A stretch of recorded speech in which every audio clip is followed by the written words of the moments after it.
MetLife, que faites-vous? Bonjour, je m'appelle Tom et je suis accompagné de ma formidable sœur Diane. Nous sommes ici pour vous raconter notre histoire incroyable concernant la compagnie d'assurance MetLife. Dans cette vidéo, nous allons vous raconter comment MetLife a révélé qu'environ 13 500 assurés de rente collective n'avaient jamais perçu les prestations qui leur étaient dues au cours des 25 dernières années. Ma sœur et moi avons trouvé une assurance vie il y a presque 5 ans, en juin, après le décès de notre mère. Elle et notre beau-père souffraient tous deux de démence et avaient oublié de nous informer de la police qu'elle avait souscrite depuis 1982. Il y a 5 ans, nous avons appelé le service client de MetLife pour soumettre notre demande. Après 2 semaines d'appel, le service client de MetLife nous a conseillé de nous rendre sur le site web de MetLife Népal, le pays, et de remplir les documents nécessaires. Que se passe-t-il? Nous avons engagé des avocats, mais ils n'ont rien fait pour MetLife et ont également été bloqués. Après de nombreux retards et quelques recherches, nous avons découvert que MetLife avait été condamné à des amendes de plusieurs milliards de dollars pour non-paiement de ses assurés dans plus de 70 affaires au cours des 25 dernières années. Après avoir fait part de cette situation une semaine plus tard, mon avocat nous a lâchés. Nous souhaitons partager notre histoire avec les 90 millions d'assurés du monde entier afin que vous ne subissiez pas ce que ma sœur et moi avons vécu. Malgré un numéro de police MetLife, nous n'avons toujours pas reçu d'indemnisation, même après la déclaration de sinistre par un agent.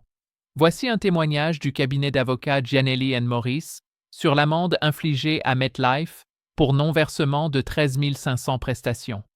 Ma sœur et moi vous invitons à aimer et à vous abonner, car nous avons plus de 70 vidéos choquantes montrant MetLife condamné à une amende pour mauvaise gestion des fonds de ses employés et clients. Examinons ce cas et la mauvaise habitude de ne pas verser les primes d'assurance qui perdurent encore aujourd'hui. Nous recommandons vivement à tous les assurés de demander un certificat à MetLife, indiquant le numéro de téléphone exact à appeler, la provenance des fonds et toute autre information concernant leurs bénéficiaires. Le lien vers ce cas est disponible dans la description. Metropolitan Life Insurance Company, souvent connue sous le nom de MetLife, est une compagnie d'assurance vieille de 150 ans. L'entreprise compte environ 90 millions de clients à travers le monde et est l'un des plus grands fournisseurs mondiaux d'avantages sociaux, d'assurance et de rente. Elle se classe au 43e rang des entreprises américaines, selon le classement Fortune 500 de 2018. MetLife a déployé diverses stratégies pour conserver la plus grande part possible de ses bénéfices, stratégies qui se font souvent au détriment de ses clients. MetLife a été fréquemment la cible de poursuites judiciaires, dont beaucoup reposaient sur une interprétation erronée. Nous souhaitons partager notre histoire avec les 90 millions d'assurés du monde entier afin que vous ne subissiez pas ce que ma sœur et moi avons vécu. Malgré un numéro de police MetLife, nous n'avons toujours pas reçu d'indemnisation, même après la déclaration de sinistre par un agent. Voici un témoignage du cabinet d'avocats Gianelli & Morris sur l'amende infligée à MetLife pour non-versement de 13 500 prestations. Ma sœur et moi vous invitons à aimer et à vous abonner, car nous avons plus de 70 vidéos choquantes montrant MetLife condamné à une amende pour mauvaise gestion des fonds de ses employés et clients. Examinons ce cas et la mauvaise habitude de ne pas verser les primes d'assurance qui perdurent encore aujourd'hui. Nous recommandons vivement à tous les assurés de demander un certificat à MetLife, indiquant le numéro de téléphone exact à appeler, la provenance des fonds et toute autre information concernant leurs bénéficiaires. Le lien vers ce cas est disponible dans la description. Metropolitan Life Insurance Company, souvent connue sous le nom de MetLife, est une compagnie d'assurance vieille de 150 ans.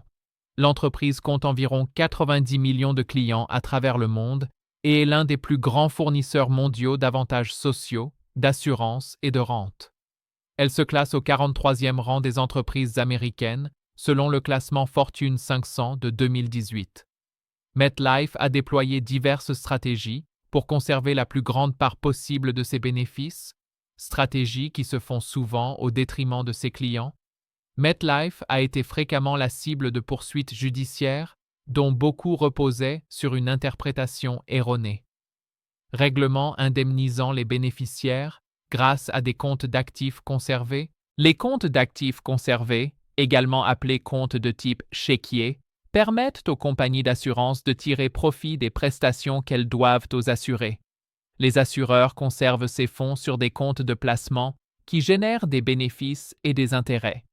Au lieu d'offrir des indemnités forfaitaires aux assurés, les assureurs leur permettent de retirer ces sommes grâce à un chéquier fourni par l'assureur. MetLife a largement utilisé cette pratique, inscrivant automatiquement des millions d'assurés au versement des prestations via des comptes d'actifs conservés.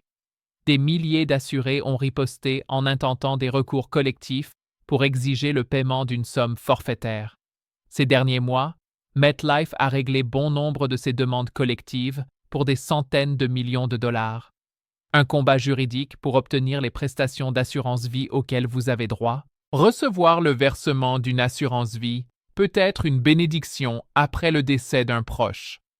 Le capital d'une assurance vie peut aider votre famille à surmonter la perte de revenus, les frais funéraires et les frais médicaux impayés accumulés pendant les derniers jours de votre proche. Si vous comptez sur l'argent que vous estimez devoir au titre d'une assurance vie, mais que ce montant n'est jamais versé ou est fortement réduit, cela peut entraîner de graves difficultés. Mais lutter contre une multinationale peu après avoir subi la perte déchirante d'un être cher peut sembler impossible. N'essayez pas de lutter seul contre ces méga-entreprises. Faites appel aux avocats spécialisés en assurance de mauvaise foi de Giannelli & Morris, spécialisés en Californie du Sud. Pour une consultation gratuite concernant le refus de votre demande d'indemnisation MetLife, contactez Giannelli & Morris, avocat spécialisé en assurance de mauvaise foi à Los Angeles, expérimenté, efficace et prêt à plaider. Ma sœur Diane et moi vous remercions d'avoir regardé notre vidéo. N'hésitez pas à la partager et à nous faire part de vos commentaires. Si vous rencontrez le même problème avec MetLife, laissez un commentaire ci-dessous. Préparez-vous à la prochaine expérience choquante.